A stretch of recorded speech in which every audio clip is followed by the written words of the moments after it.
करता हूं कि राष्ट्रगान के लिए कृपया खड़े हो जाएं।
साथियों, जर्मनी में भारतीय समुदाय और बर्लिन में भारतीय दूतावास की ओर से मैं हमारे प्रिय प्रधानमंत्री श्री नरेंद्र मोदी जी का बहुत गर्मजोशी और उत्साह से स्वागत करता हूं।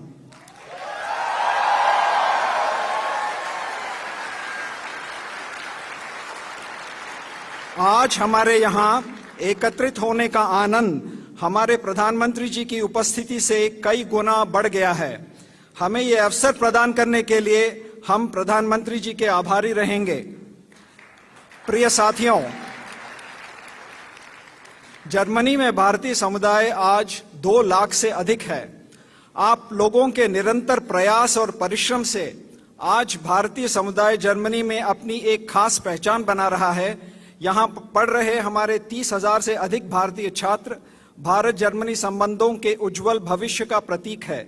मुझे विश्वास है कि भारतीय समुदाय ऐसे ही प्रगति करते हुए भारत जर्मनी संबंधों को और मजबूत करता रहेगा।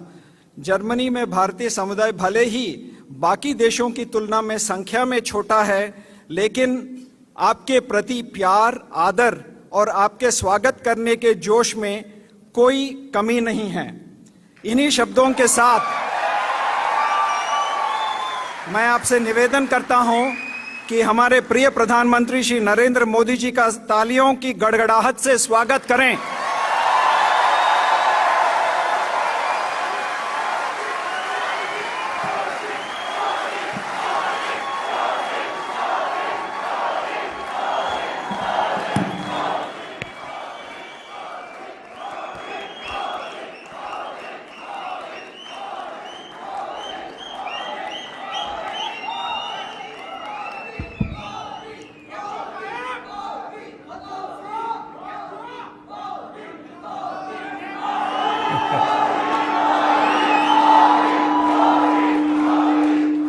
भारत माता की,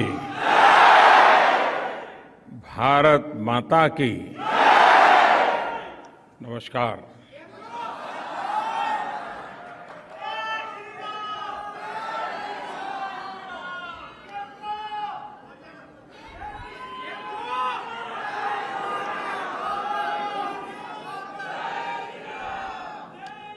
ये मेरा सौभाग्य है कि मुझे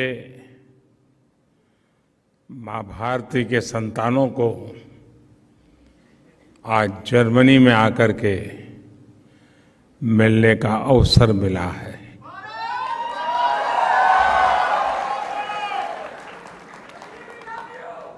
आप सभी से मिलकर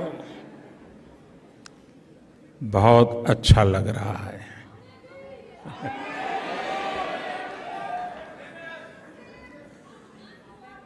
आप में से बहुत से लोग जर्मनी के अलग अलग शहरों से आज यहाँ बर्लिन पहुंचे हैं। आज सुबह मैं बहुत हैरान था कि ठंडी का समय है, यहाँ भारत में गर्मी बहुत है इन दिनों, लेकिन कई छोटे छोटे बच्चे भी सुबह 4, साढ़े 4 बजे आ गए थे। आपका ये प्यार, आपके आशीर्वाद, ये मेरी बहुत बड़ी ताकत है।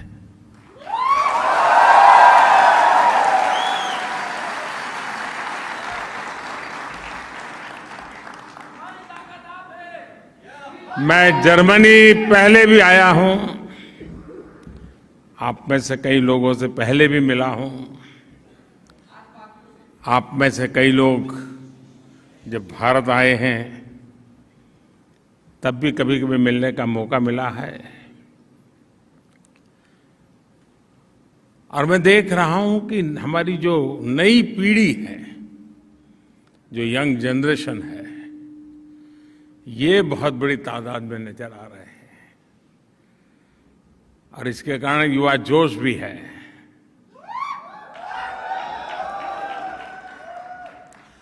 लेकिन आपने अपने व्यस्त पल समयों में से ये समय निकाला, यहां आए। मैं हृदय से आप सबका बहुत आभारी हूं। अभी हमारे राजदूत बता रहे थे कि यहां संख्या की दृष्टि से तो जर्मनी में भारतीयों की संख्या कम है, लेकिन आपके स्नेह में कोई कमी नहीं है।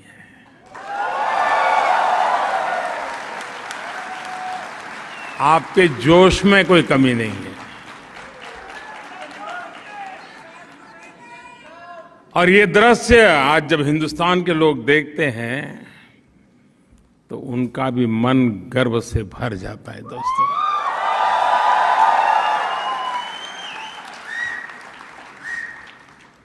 साथियों, आज मैं आपसे न मैं मेरी बात करने आया हूं, न मोदी सरकार की बात करने आया हूं, लेकिन आज मन करता है कि जी भर के आप लोगों को, करोड़ों करोड़ों हिंदुस्तानियों के सामर्थ्य की बात करूं, उनका गौरवगान करूं, उनके गीत गाऊं। और जब मैं कोटि कोटि हिंदुस्तानियों की बात करता हूं तो सिर्फ वो लोग नहीं जो वहां रहते हैं, वे लोग भी जो यहां रहते हैं। मेरी इस बात में दुनिया के हर कोने में बसने वाले मां भारती के संतानों की बात है। मैं सबसे पहले जर्मनी में सफलता के झंडे गाड़ रहे आप सभी भारतीयों को बहुत बहुत बधाई देता हूं, बहुत बहुत शुभकामनाएं देता हूं।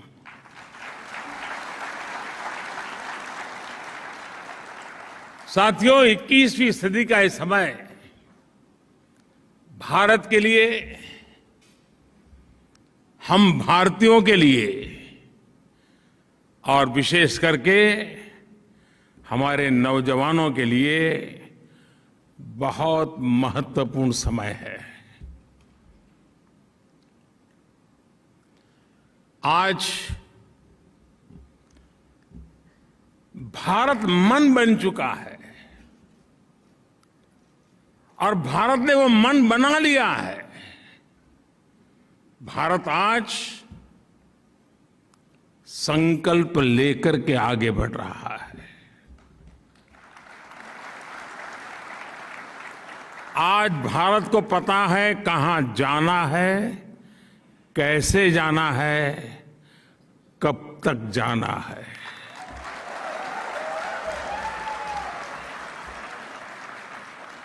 और आप भी जानते हैं कि जब किसी देश का मन बन जाता है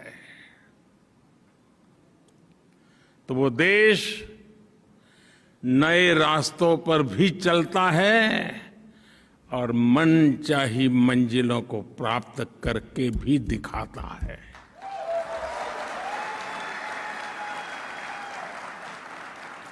आज का आकांक्षी भारत, एस्पिरेशनल इंडिया, आज का युवा भारत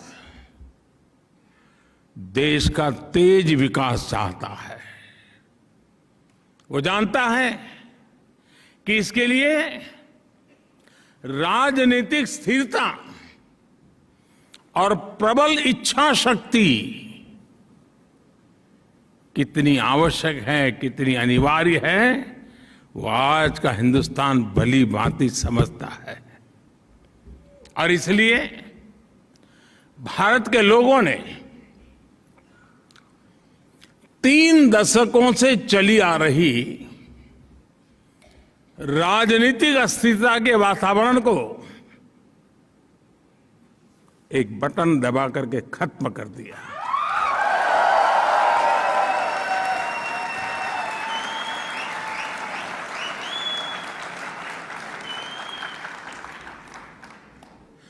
भारत के मतदाता को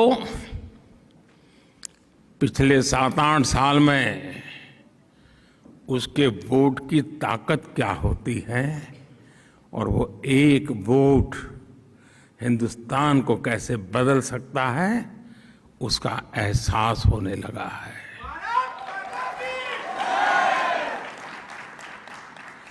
सकारात्मक बदलाव और तेज विकास की आकांक्षा ही थी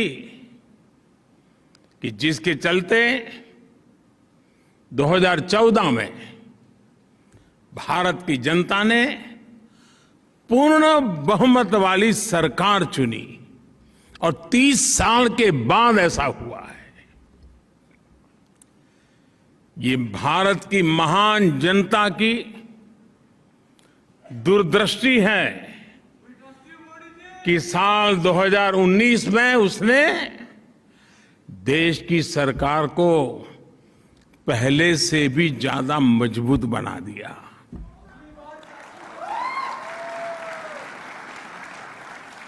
भारत को चौतरफा आगे बढ़ाने के लिए जिस तरह की निर्णायक सरकार चाहिए, वैसी सरकार को ही भारत की जनता ने सत्ता सौंपी है। मैं जानता हूं साथियों कि उम्मीदों का कितना बड़ा आसमान हमसे जुड़ा हुआ है, मुझसे जुड़ा हुआ है। लेकिन मैं ये भी जानता हूं कि मेहनत की पराकाष्ठा करके खुद को खपाकर कोटि कोटि भारतीयों के सहयोग से, उन कोटि कोटि भारतीयों के नेतृत्व में भारत नई ऊंचाई पर पहुंच सकता है।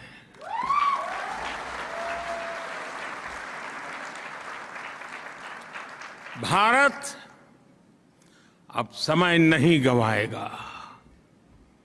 भारत अब समय नहीं खोएगा।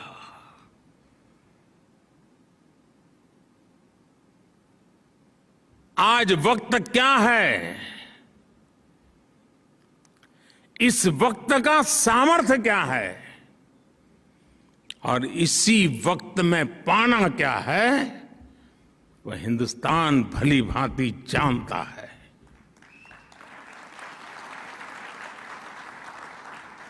साथियों, इस साल हम अपनी आजादी का 75वां वर्ष मना रहे हैं।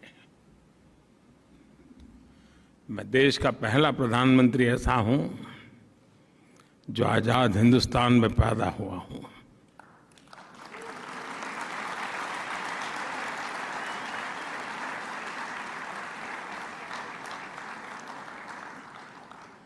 भारत जब अपनी आजादी के 100 वर्ष मनाएगा,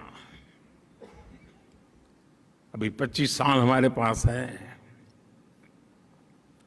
उस समय देश जिस ऊंचाई पर होगा, उस लक्ष्य को लेकर के आज हिंदुस्तान मजबूती के साथ एक के बाद एक कदम करते हुए तेज गति से आगे बढ़ रहा है। साथियों, भारत में ना कभी साधनों की कमी रही और ना ही संसाधनों की कमी रही। आजादी के बाद देश ने एक मार्ग तय किया, एक दिशा तय की, लेकिन समय के साथ जो बहुत सारे परिवर्तन होने चाहिए थे, जिस तेजी से होने चाहिए थे, जितने व्यापक होने चाहिए थे, किसी न किसी कारण से हम कहीं पीछे छूट गए। विदेशी हुकूमत ने भारतीयों का साल दर साल जो आत्मविश्वास कुचला था,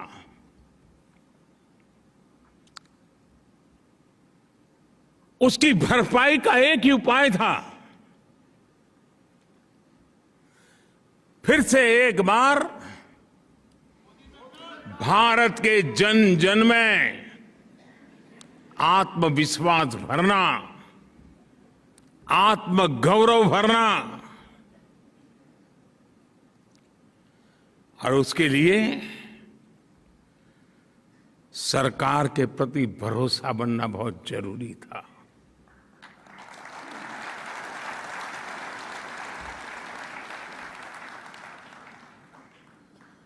अंग्रेजों की परंपरा की बदौलत सरकार और जनता के बीच में एक भरोसे की बहुत बड़ी खाई थी। शक के बादल मंडरा रहे थे, क्योंकि अंग्रेजों की हुकूमत में जो देखा था उसमें उसके परिवर्तन नजर आए।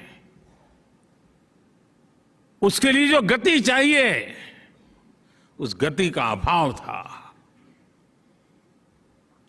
और इसलिए समय की मांग थी कि सामान्य मानवीय की जिंदगी में से सरकार कम होती चली जाए, सरकार हटती जाए। Minimum government, maximum governance.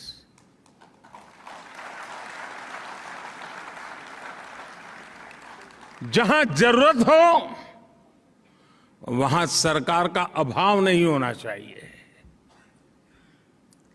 लेकिन जहां जरूरत न हो वहां सरकार का प्रभाव भी नहीं होना चाहिए।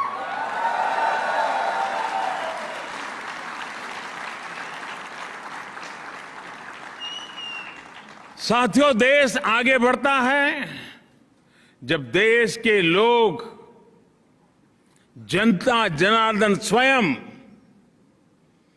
उसके विकास का नेतृत्व करे।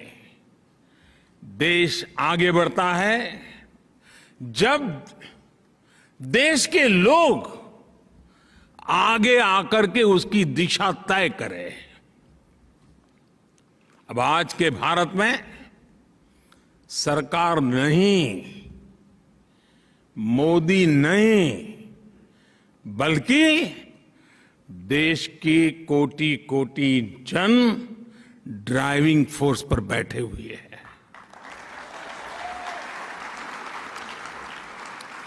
इसलिए हम देश के लोगों के जीवन से सरकार का दबाव भी हटा रहे हैं और सरकार का बेवजह का दखल भी समाप्त कर रहे हैं।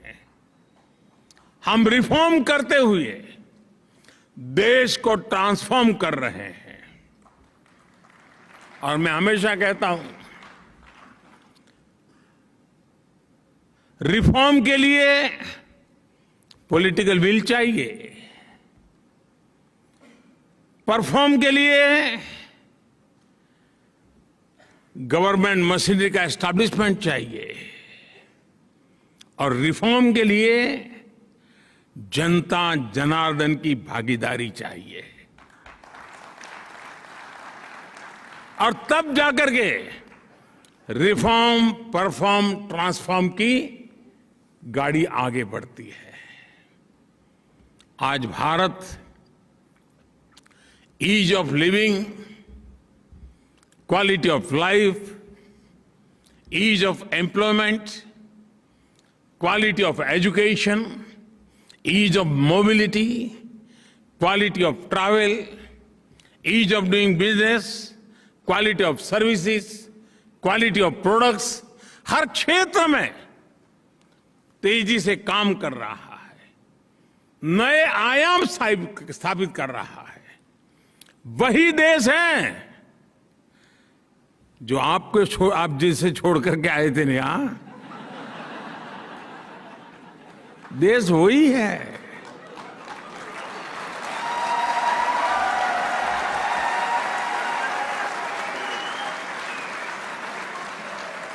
ब्यूरोक्रेसी भी वही है, दफ्तर भी वही है, टेबल भी वही है, कलम भी वही है, फाइल भी वही है, वही सरकारी मशीन है, लेकिन अब नतीजे बहुत बेहतर मिल रहे हैं।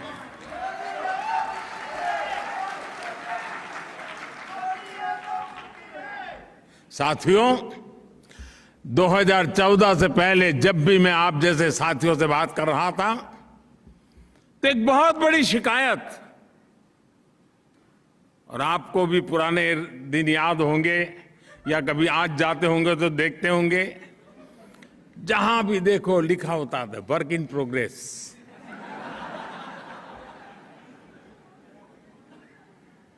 मैं किसी की आलोचना नहीं कर रहा,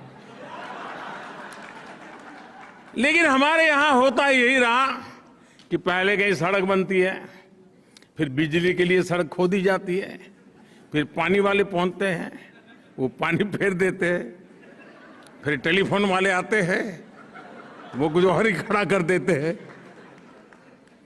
एक सड़क, बजट खर्च हो रहा है, काम खत्म नहीं हो रहा है।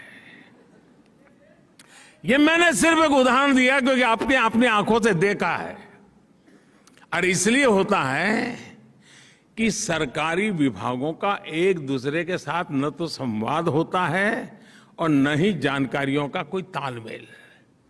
सब अपनी अपनी दुनिया बनाकर उसमें बैठे हुए हैं। हर एक के पास रिपोर्ट कार्ड है कि मैंने इतनी सड़क बना दी, कोई कहे कि मैंने इतने तार डाल दिए, कोई कहे मैंने इतनी पाइप डाल दी, लेकिन परिणाम work in progress. In silos को तोड़ने के लिए अब हमने पीएम गति शक्ति नेशनल मास्टर प्लान बनाया है। चारों तरफ उसकी तारीफ हो रही है। हम हर डिपार्टमेंटल साइलोज को तोड़कर इंफ्रास्ट्रक्चर से जुड़े हर प्रोजेक्ट में सभी स्टेक होल्डर्स को एक ही प्लेटफॉर्म पर लेकर आए हैं। अब सरकारें, सभी विभाग अपने अपने हिस्से का काम एडवांस में प्लान कर रहे हैं। इस नई अप्रोच ने डेवलपमेंट के कार्यों की स्पीड को बढ़ा दी है और स्केल भी बढ़ा दिया है। और भारत की आज अगर जो सबसे बड़ी ताकत है तो वो स्कोप है, स्पीड है और स्केल है। आज भारत में सोशल और फिजिकल इंफ्रास्ट्रक्चर, उस पर अभूतपूर्व निवेश हो रहा है। आज भारत में नई शिक्षा नीति को लागू करने के लिए सहमति का एक वातावरण बना है, तो दूसरी तरफ नई स्वास्थ्य नीति, उसको लागू करने पर काम चल रहा है। आज भारत में रिकॉर्ड संख्या में नए एयरपोर्ट्स बनाए जा रहे हैं। छोटे छोटे शहरों को एयर रूट से जोड़ा जा रहा है।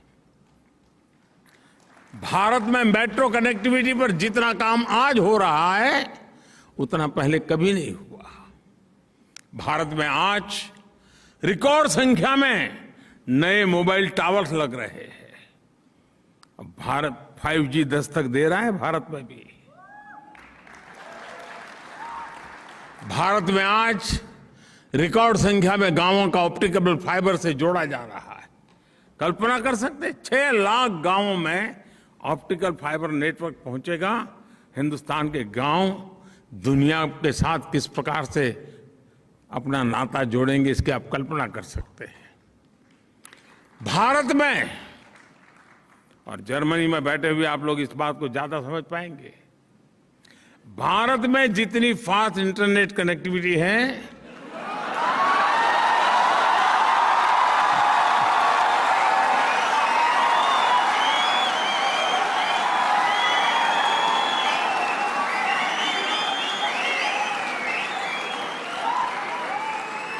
और इतना ही नहीं,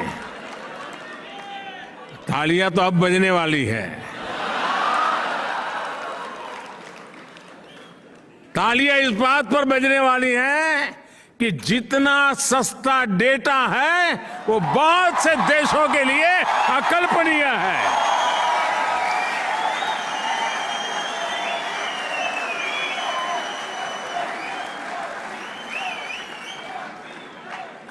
पिछले साल पूरी दुनिया में हुए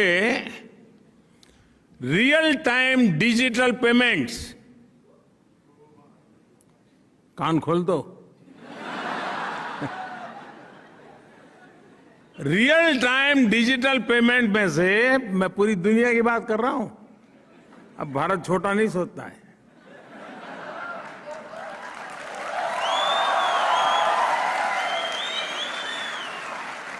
रियल टाइम डिजिटल पेमेंट में से 40% भागीदारी भारत की है।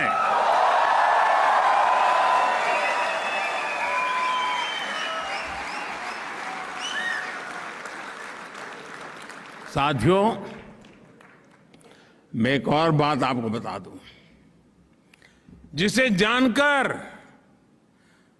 पता नहीं आप बैठे रहेंगे कि नहीं बैठे रहेंगे, लेकिन आपको जरूर अच्छा लगेगा। भारत में अब ट्रैवल करते समय, कहीं आते जाते समय जेब में कैश लेकर चलने की मजबूरी करीब करीब खत्म हो चुकी है।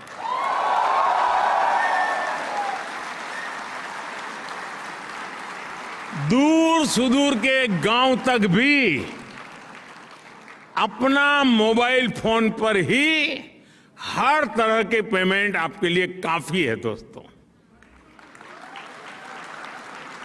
साथियों, आज भारत में गवर्नेंस में टेक्नोलॉजी का जिस तरह इंक्लूजन किया जा रहा है, वो नए भारत की नई पॉलिटिकल विल भी दिखाता है और डेमोक्रेसी की डिलीवरी क्षमता का भी प्रमाण है।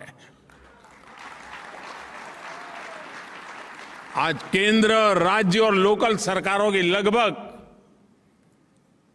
ये भी आंकड़ा थोड़ा अजूबा, आज आपके लिए अजूबा होगा,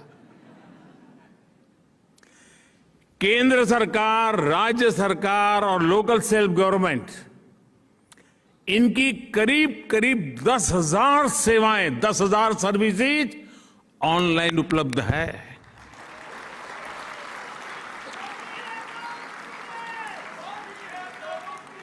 सरकारी मदद हो, स्कॉलरशिप हो, किसान को फसल की कीमत हो, सब कुछ अब डायरेक्ट बैंक अकाउंट में ट्रांसफर होते हैं। अब किसी प्रधानमंत्री को ये कहना नहीं पड़ेगा कि मैं दिल्ली से 1 रुपया भेजता हूं और 15 पैसा पहुंचते हैं।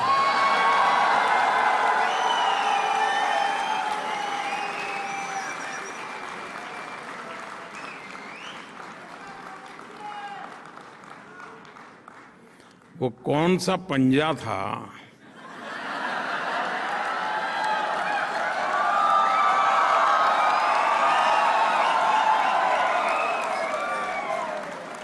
जो 85 पैसा घिस लेता था?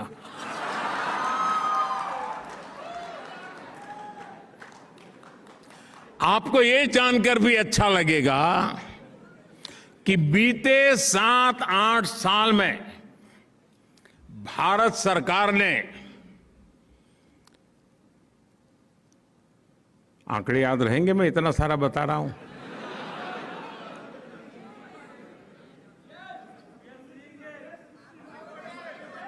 डरो मत,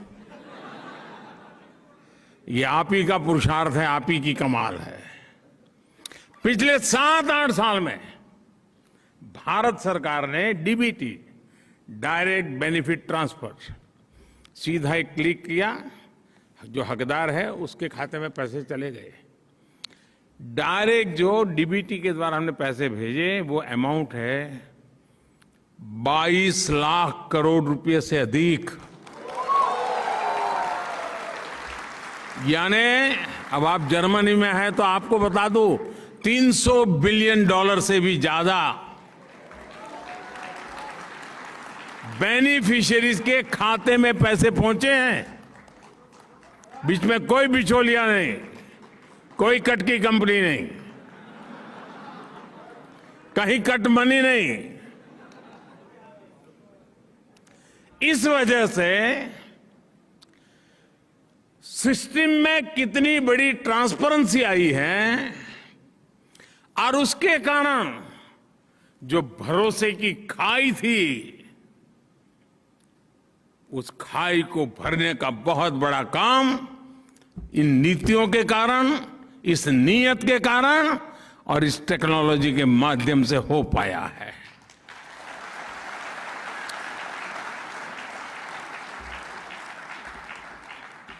साथियों,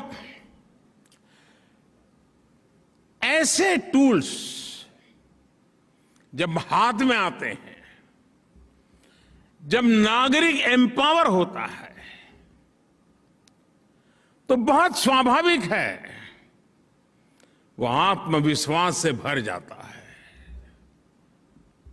वो खुद संकल्प लेना शुरू करता है और वो स्वयं संकल्प को सिद्धि में परिवर्तित करने के लिए परिश्रम की पराकाष्ठा करके देखता है और तब जाकर के देश दोस्तों आगे बढ़ता है।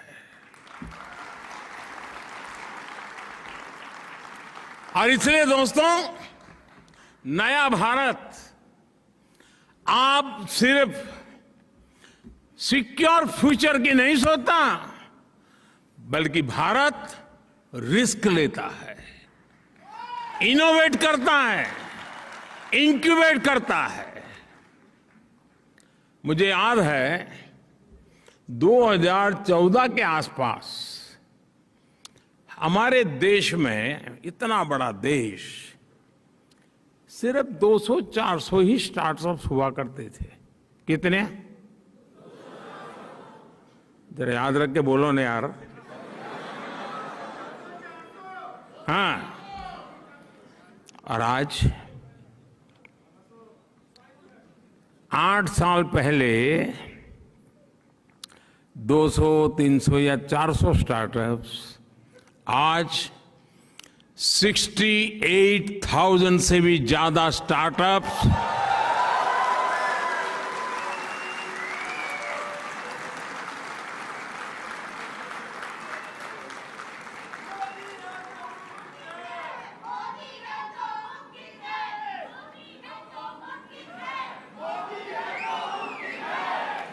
दोस्तों, मुझे बताइए, आपने सुनने के बाद कहां 400, कहां 68,000,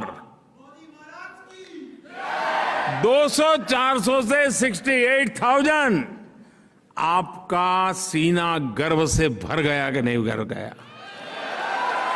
आपका माथा ऊंचा हुआ कि नहीं हुआ? और साथियों, इतना ही नहीं, सिर्फ स्टार्टअप्स की संख्या एक बात है, आज दुनिया के सारे पैरामीटर्स कह रहे हैं कि इसमें दर्जनों स्टार्टअप्स यूनिकॉर्न बन चुके हैं।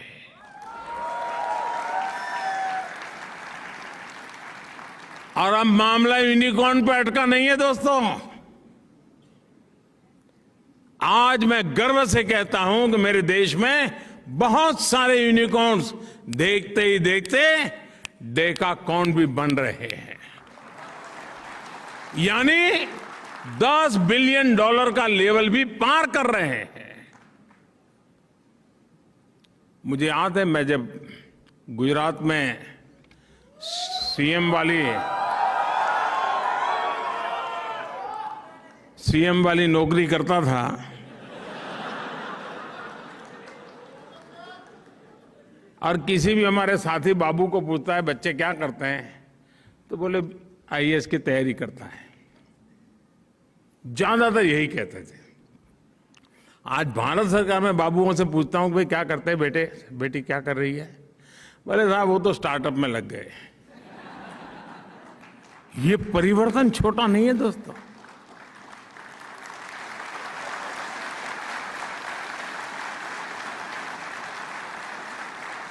साथियों, मूल बात क्या है? मूल बात यही है, आज सरकार इनोवेटर्स के पांवों में जंजीर डालकर नहीं, उनमें जोश भर करके उन्हें आगे बढ़ा रही है।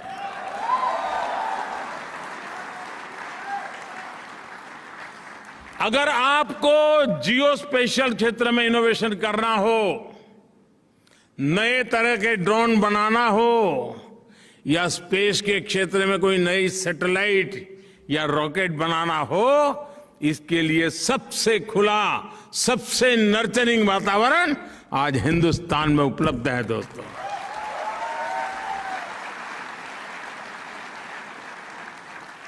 एक समय में भारत में कोई नई कंपनी रजिस्टर कराना चाहता था तो उसे रजिस्ट्री में कागज डालने के बाद वो भूल जाता था, तब तक रजिस्ट्री नहीं होती थी।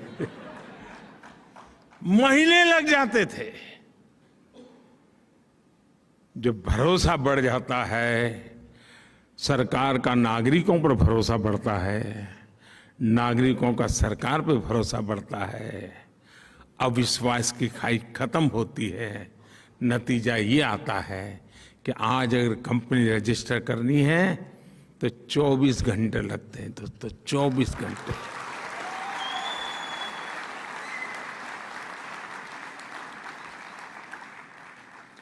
बीते कुछ वर्षों में सरकार की एक आदत थी, एक चैम्बर हो ऑफिस का, 6 टेबल हो, नंबर 1 ने जनवरी में आपसे कुछ चीजें मांगी, नंबर 2 के टेबल वाला फरवरी में फिर वही मांगेगा, फिर नंबर 5 वाला टेबल फरवरी एंड में कहेगा यार वो कागज लाओ जरा, मुझे जरूरत है। यानी नागरिकों को लगातार हजारों की तादाद में दोस्तों कंप्लाइंट, ये लाओ वो लाओ, ये लाओ वो लाओ, और वो लेकर के क्या करते थे वो जाने और आप जाने। साथियों, आप हैरान हो जाएंगे, अब ये काम भी मुझे करना पड़ रहा है। 25,000 से ज्यादा कंप्लायंस खत्म किए हमने।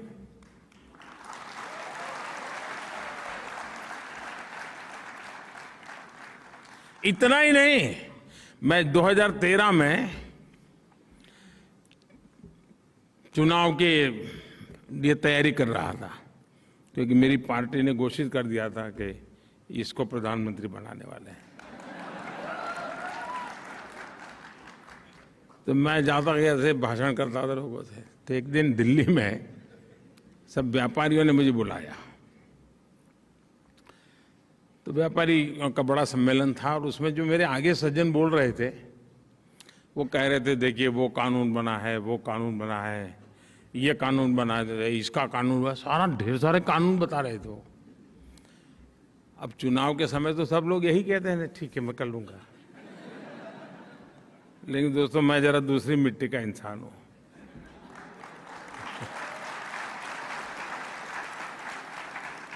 तो मैं भाषण देने के लिए खड़ा हुआ, ये 2013 की बात है। मैं भाषण देने के लिए खड़ा हुआ, मैंने कहा भाई आप लोग कानून बनाने की बात करते हैं, मेरा तो इरादा ही अलग है। मुझे पता नहीं, मैं आपको बताऊंगा वोट दोगे कि नहीं दोगे, मेरी तो छुट्टी कर दोगे आप लोग। मैंने कहा मैं आपको वादा करता हूं, मैं हर दिन एक कानून खत्म करूंगा आकर के।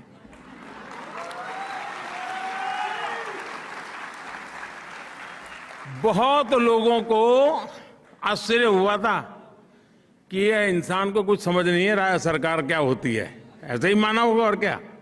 लेकिन आज दोस्तों मैं आपको मेरा हिसाब दे रहा हूं, पहले 5 साल में 1500 कानून खत्म कर दिए दोस्तों।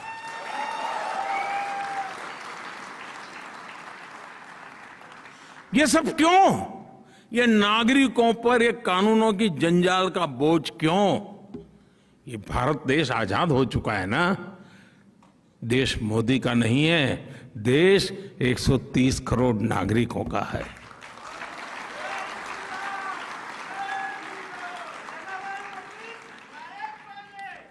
अब देखिए देश में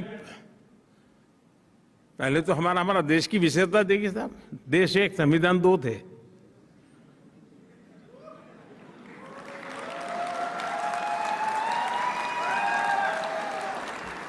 क्यों इतनी देर लगी?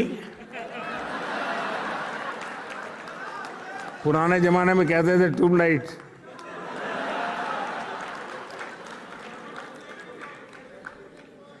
मालूम है ना 2 संविधान थे।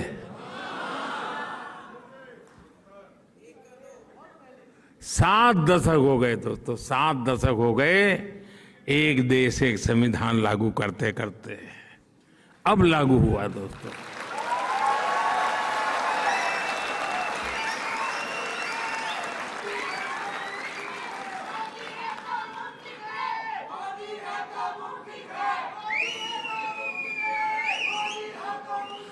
गरीब को राशन कार्ड दोस्तों, अगर वो जबलपुर में रहता है, राशन कार्ड वहां का है, और अगर मजबूरन उसको जयपुर में जाना पड़ा जिंदगी गुजारने के लिए, तो वो राशन कार्ड काम नहीं आता था।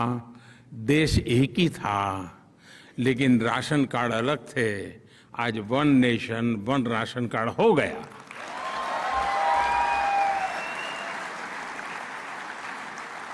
पहले कोई देश में इन्वेस्टमेंट करने आता था, गुजरात में जाता था तो एक टैक्सेशन, महाराष्ट्र जाता था दूसरा टैक्सेशन, बंगाल में जाता था तीसरा टैक्सेशन।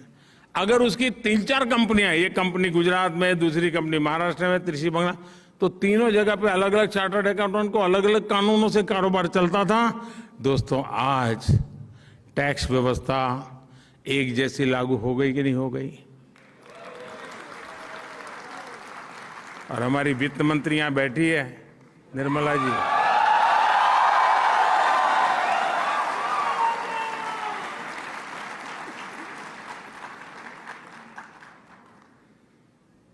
अप्रैल महीने में क्या हुआ मालूम है ना?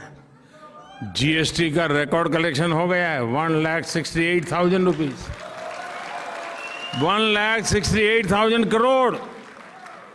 1 नेशन 1 टैक्स की दिशा में ये मजबूती के साथ हुआ कि नहीं हुआ दोस्तों?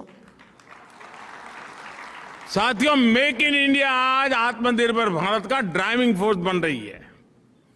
आत्मविश्वास से भरा भारत आज प्रोसेस ही आसान नहीं कर रहा है, बल्कि प्रोडक्शन लिंक इंसेंटिव से इन्वेस्टमेंट को सपोर्ट भी कर रहा है। इसका बड़ा प्रभाव भारत से होने वाले एक्सपोर्ट पर भी दिख रहा है। अभी कुछ दिन पहले हमने $400 बिलियन एक्सपोर्ट का रिकॉर्ड तोड़ दिया। अगर हम गुड एंड सर्विसेज को देखें तो पिछले साल भारत से $670 बिलियन यानी करीब करीब 50 लाख करोड़ रुपए का एक्सपोर्ट हुआ है। आंकड़ा देख करके हाथ जम गए क्या?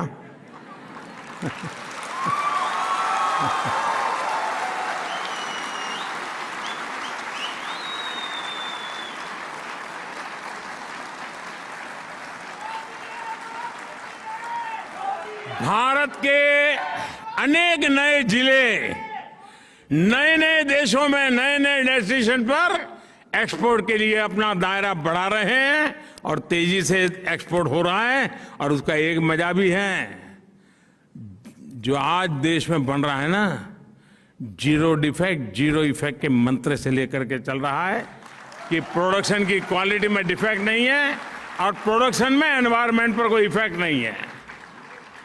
साथियों, 21वीं सदी के तीसरे दशक की सबसे बड़ी सच्चाई ये है कि आज इंडिया इज गोइंग ग्लोबल।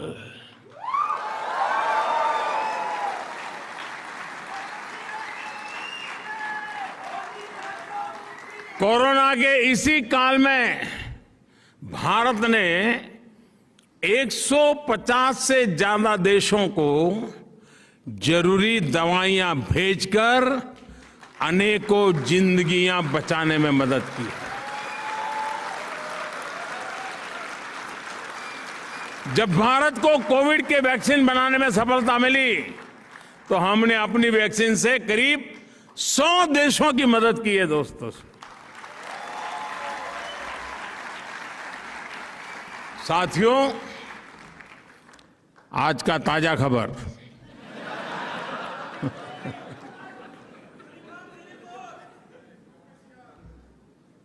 रुकावट के लिए खेद है।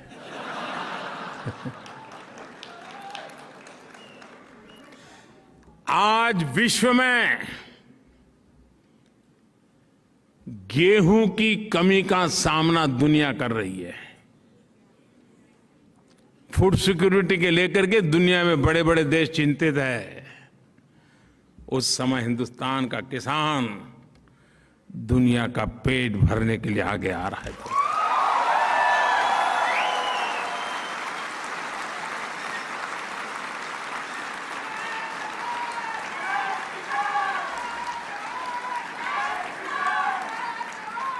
साथियों, जब भी मानवता के सामने कोई संकट आता है तो भारत सॉल्यूशन के साथ सामने आता है। जो संकट लेके आते हैं, संकट उनको मुबारक, सॉल्यूशन लेकर के हम आते हैं, दुनिया का जयकार हो जाता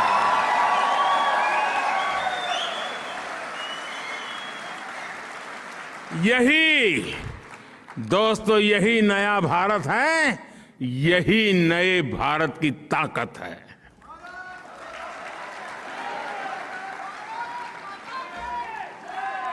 आप में से जो लोग वर्षों से भारत नहीं गए हैं,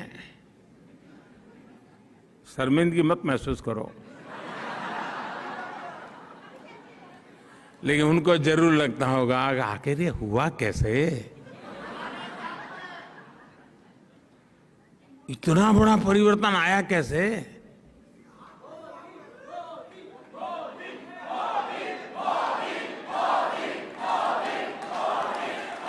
जी नहीं साथियों, आपका आंसर गलत है।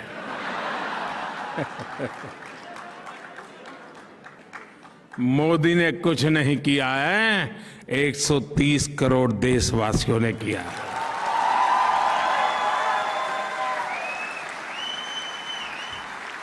साथियों, ग्लोबल होते भारत में आपका योगदान भी बहुत होने वाला है, अहम होने वाला है। आज भारत में लोकल के प्रति जो क्रेज पैदा हुआ है वो वैसा ही है जब आजादी के आंदोलन के समय स्वदेशी वस्तुओं के लिए पैदा हुआ था।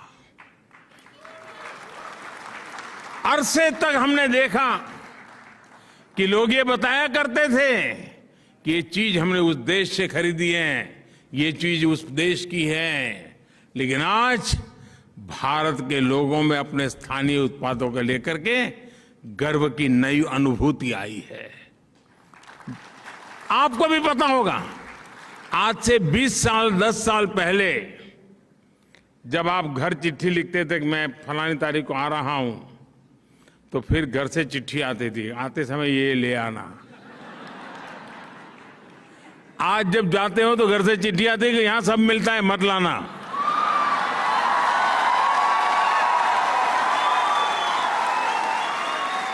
मैं सही बता रहा हूं कि नहीं बता रहा हूं?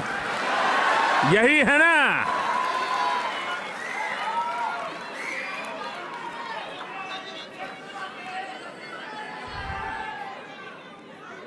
दोस्तों, यही ताकत है। और इसलिए मैं कहता हूं वोकल फॉर लोकल।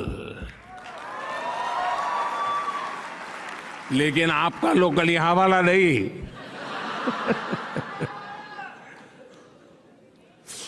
दोस्तों, ये जो दम पैदा हुआ है ना, इस चीज को बनाने में किसी भारतीय की मेहनत लगी है।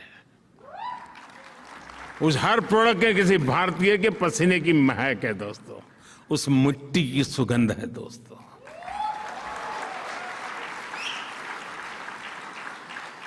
और इसलिए जो हिंदुस्तान में बना हुआ हो, हिंदुस्तान की मिट्टी की जिसमें सुगंध हो, हिंदुस्तान के युवा का जिसमें पसीना लगा हो, वो हमारे लिए फैशन स्टेटमेंट होना चाहिए दोस्तों।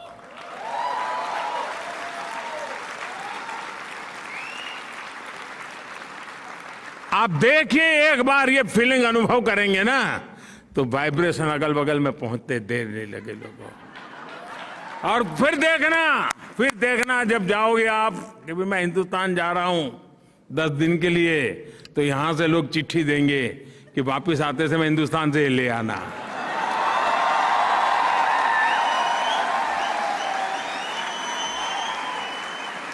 ऐसा होना चाहिए कि नहीं होना चाहिए?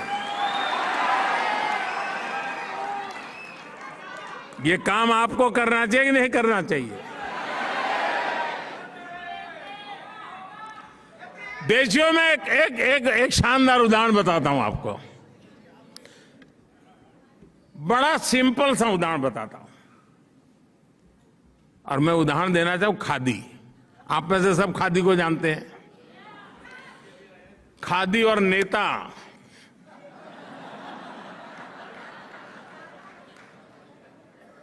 चोली दामन का नाता था। नेता और खादी अलग नहीं होते थे।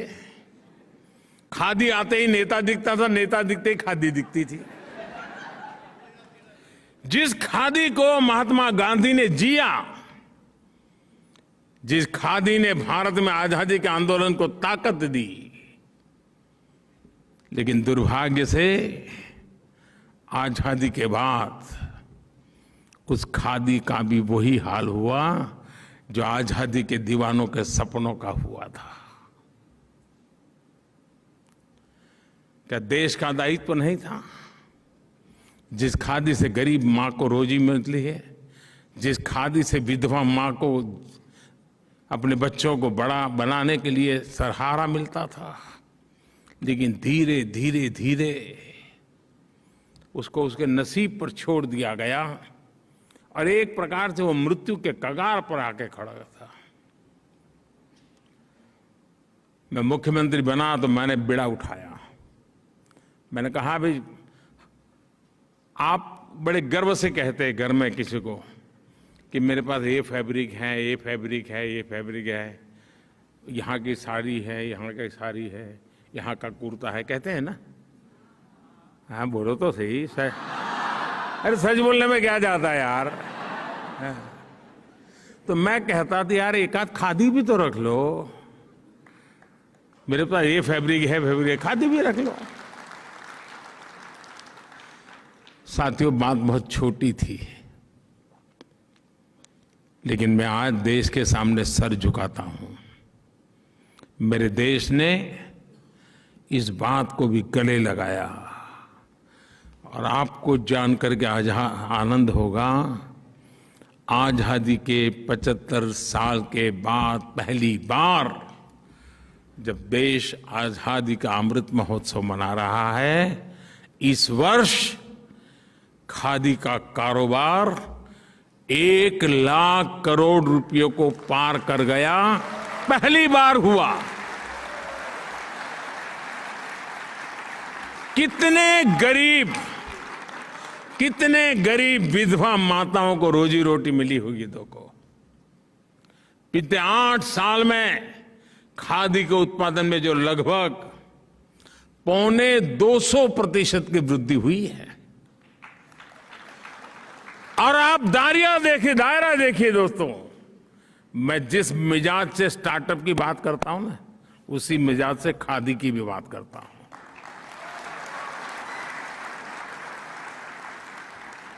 जिस मिजाज से मैं सैटेलाइट की बात करता हूं, उसी मिजाज से मैं सॉइल की भी बात करता हूं।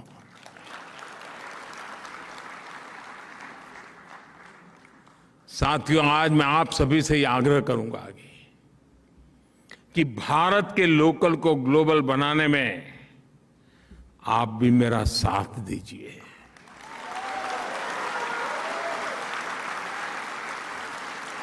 यहां के लोगों को भारत के लोकल की विविधता, भारत के लोकल की ताकत, भारत के लोकल की खूबसूरती से परिचित आप बहुत आसानी से करवा सकती है। सोचिए, दुनिया में इतना बड़ा इंडियन डायस्पोरा, हर देश में फैला इंडियन डायस्पोरा, और इंडियन डायस्पोरा की विशेषता यह है, जैसे दूध में शक्कर मिल जाती है ना, वैसा ही मिल जाता है ये।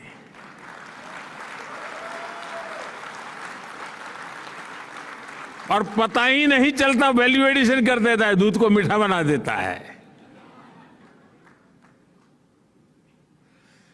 जिसके पास ये सामर्थ्य है, वो आसानी से हिंदुस्तान के लोकल को अपने प्रयासों से जर्मनी की धरती पर ग्लोबल बना सकता है।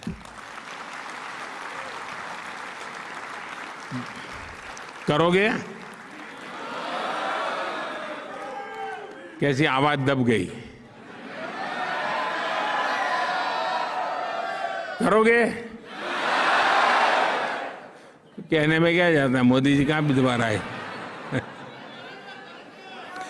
दोस्तों, मैं आप पे भरोसा करता हूं, आप करेंगे, मुझे विश्वास है। दोस्तों, मैं आपको एक और बात याद दिलाना चाहता हूं। हमारा योग हो, हमारा आयुर्वेद हो, हमारी ट्रेडिशनल मेडिसिन के प्रोडक्ट्स हो, आप कल्पना नहीं कर सकते इसका आज इतना पोटेंशियल है। आप हिंदुस्तान से हैं ऐसा कहते ही सामने वाला आपको पूछता होगा, योग जानते हो? पूछता है कि नहीं पूछता है? और आप कुछ भी नहीं जानते, सिर्फ नाक पकड़ना बता दोगे तो भी मानेगा है यार ये मास्टर है।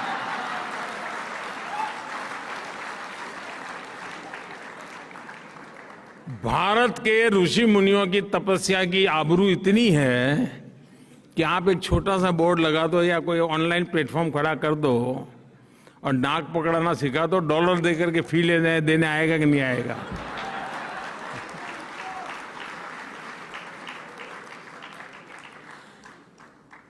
क्या ब्रांड वैल्यू बनाई होगी अपने ऋषियों ने साहब, हैं? हजारों वर्ष पहले ऋषि मुनियों ने जो तप करके छोड़ दिया रास्ता, आज दुनिया गला लगा रही है। लेकिन क्या आप उसके साथ जुड़े हैं क्या? मैं आपसे आग्रह करूंगा, 21 जून को इंटरनेशनल योगा डे है, बहुत दूर नहीं है। अभी से टोलियां बना करके चारों तरफ छा जाइए दोस्तों, हर किसी को नाक पकड़ना सिखा दो दोस्तों।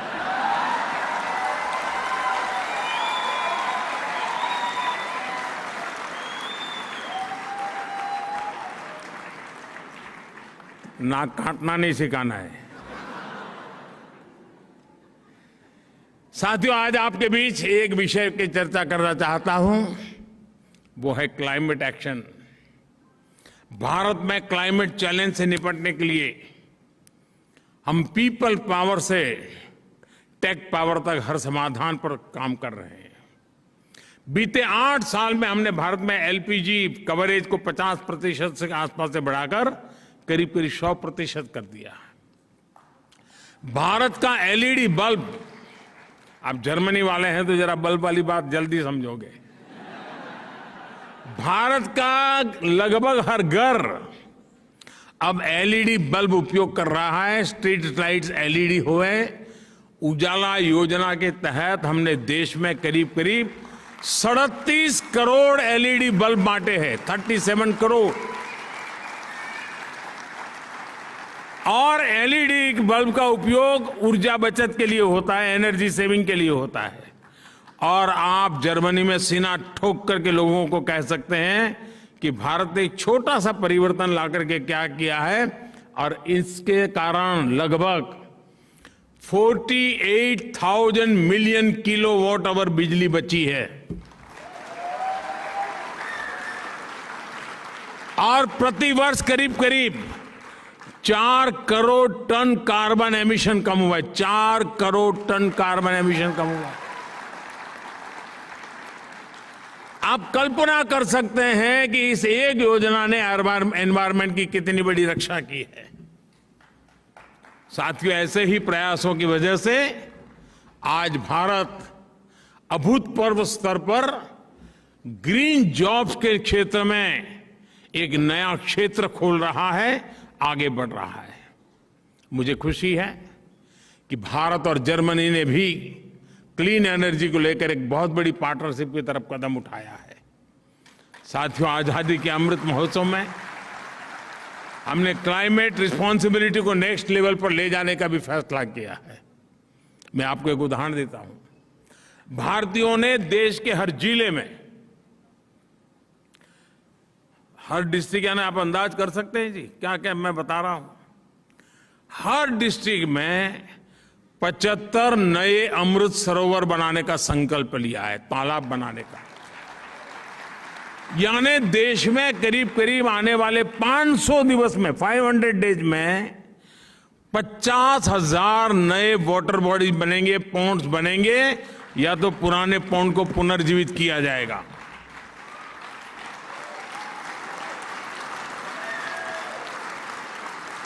जल ये जीवन है, जल है तो कल है। नारे तो बहुत अच्छे लगते हैं, लेकिन जल के लिए भी तो पसीना बहाना पड़ता है। दोस्तों, क्या आप इस अभियान से जुड़ सकते हैं? आप जिस गांव से आए हैं, उस गांव में एक तालाब बने, उस तालाब बनाने में आपका भी सहयोग हो, आप भी उनको प्रेरित करें। और आजादी के अमृत महोत्सव में अमृत सरोवर बनाने में दुनिया में फैले हुए हर हिंदुस्तानी का योगदान था। आप कल्पना कर सकते हैं आपको कितना आनंद होगा। साथियों, भारत की बेहतरीन समझ रखने वाले मशहूर जर्मन विद्वान मैक्स मूलर ने इंडो यूरोपियन वर्ल्ड के शेयर्ड फ्यूचर की बात की थी। आप में से सब लोग यहां दिन में 10 बार उसका उल्लेख करते होंगे। 21वीं सदी में उनको जमीन पर उतारने का ये बेहतरीन समय है। भारत और यूरोप की मजबूत साझेदारी दुनिया में पीस और प्रॉस्पेरिटी सुनिश्चित कर सकती है। ये साझेदारी निरंतर बढ़ती रहे। आप भी इसी उत्साह और उमंग के साथ मानव कल्याण के लिए, भारत के कल्याण में कुछ न कुछ योगदान देते रहें, क्योंकि हम तो वसुधैव कुटुंबकम वाले लोग हैं। साथियों, आप जहां हो बहुत आगे बढ़ो, फलो फूलो, आपके सारे सपने पूरे हो, ये मेरी आपके लिए बहुत बहुत शुभकामनाएं हैं। और 130 करोड़ देशवासियों की शुभकामनाएं आपके साथ हैं। आप खुश रहे, स्वस्थ रहे। बहुत बहुत धन्यवाद।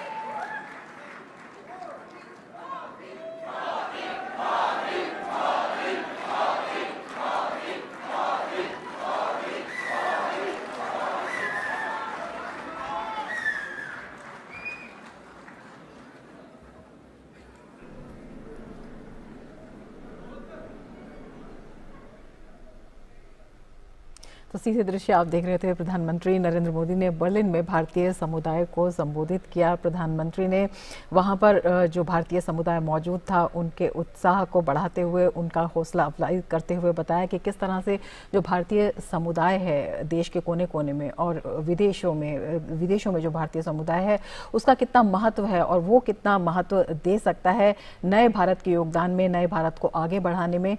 प्रधानमंत्री ने कहा कि बेहद खुशी उन्हें हो रही है वहां पर जो